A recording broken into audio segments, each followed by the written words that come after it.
On the last note of the anthem, jets scream over a Georgia fairground. A recorded siren starts. A mushroom cloud paints the tents orange. Vests wave people downhill into 50 bowls cut into the earth. They think they are escaping a nuke. They are finishing a boarding plan. Stay, and you'll see how 10 billion humans die in 1 second, why dogs keep barking, and why every cleaning tops up a dome of death. The ticket into the ground is not courage. It is a needle.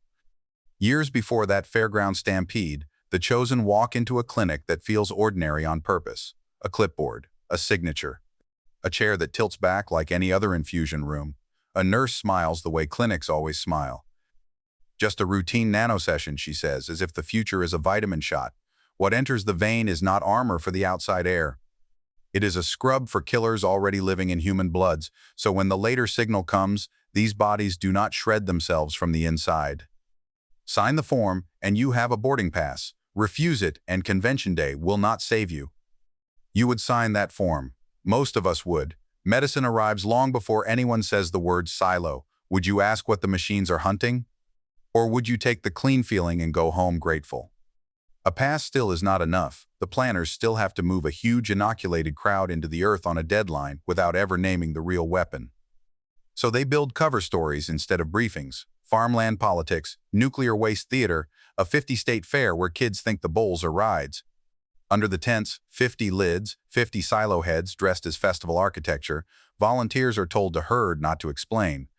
When panic hits, people pour downhill. The bomb does not have to kill them. Panic is the conveyor belt. One volunteer keeps waving until his voice cracks. Down the ramp, keep moving. Another laughs once, high and wrong, because the cloud looks too perfect. That can't be real, someone whispers, and still runs. A father shoves his kids forward and does not look back at the sky. The ramps drink the crowd. If you want the sentence that rewires the scene, take this one. The mushroom cloud was never the weapon. It was the Stampede engine. And when the last of the chosen are underground, the real extinction still has not happened yet. Somewhere above, a signal moves through a network that has been waiting in human blood for years. Howey puts it without romance. Invisible bombs lie in every person's bloodstream.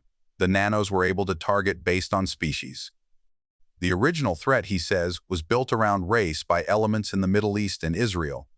The kill that emptied the surface aimed wider, at mankind. On the day they go off, the inoculated people at the convention survived the trigger. Everyone else who carries the payload does not get a speech. They get a second. Planes would have fallen, cars would have swerved, offices would have gone quiet mid-sentence. The books refuse to give you a hero's finger on a big red button.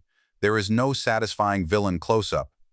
There is only a network that was already inside the species, waiting for permission to finish the job.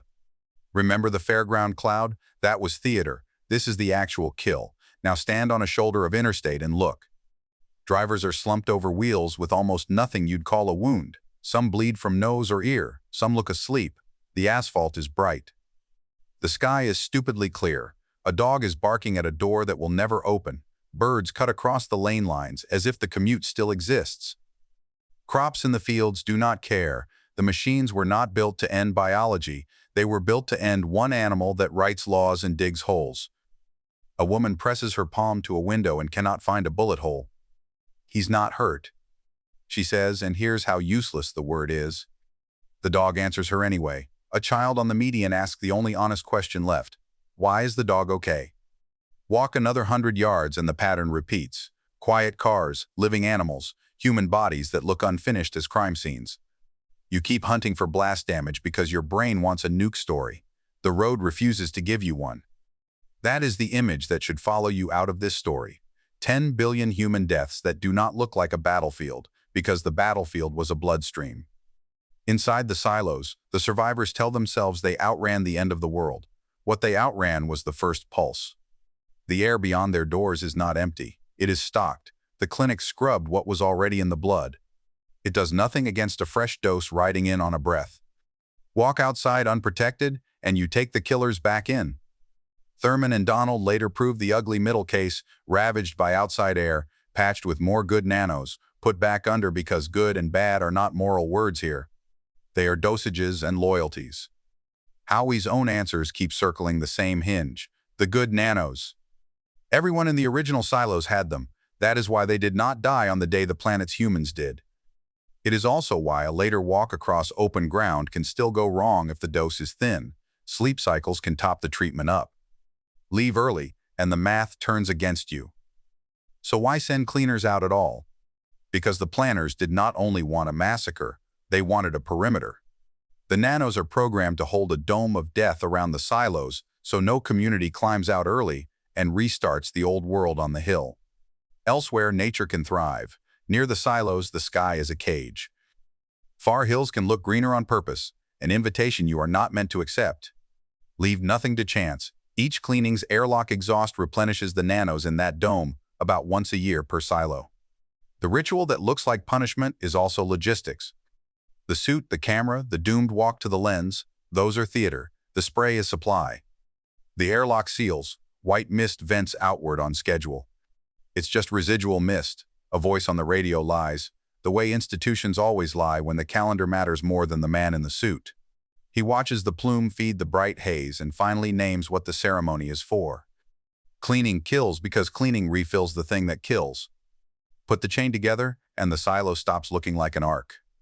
It looks like a buried control grid locked to a countdown written before the doors ever closed. 50 communities buried on purpose. Memories managed. Exits policed by air that has been topped up on a schedule. The people who stampeded under a fake cloud were not the lucky remnant of a nuclear age.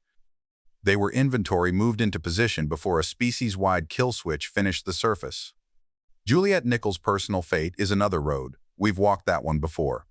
This story is the machine under the myth, how the world emptied while dogs still barked, and why the door that cleans the view also poisons the horizon.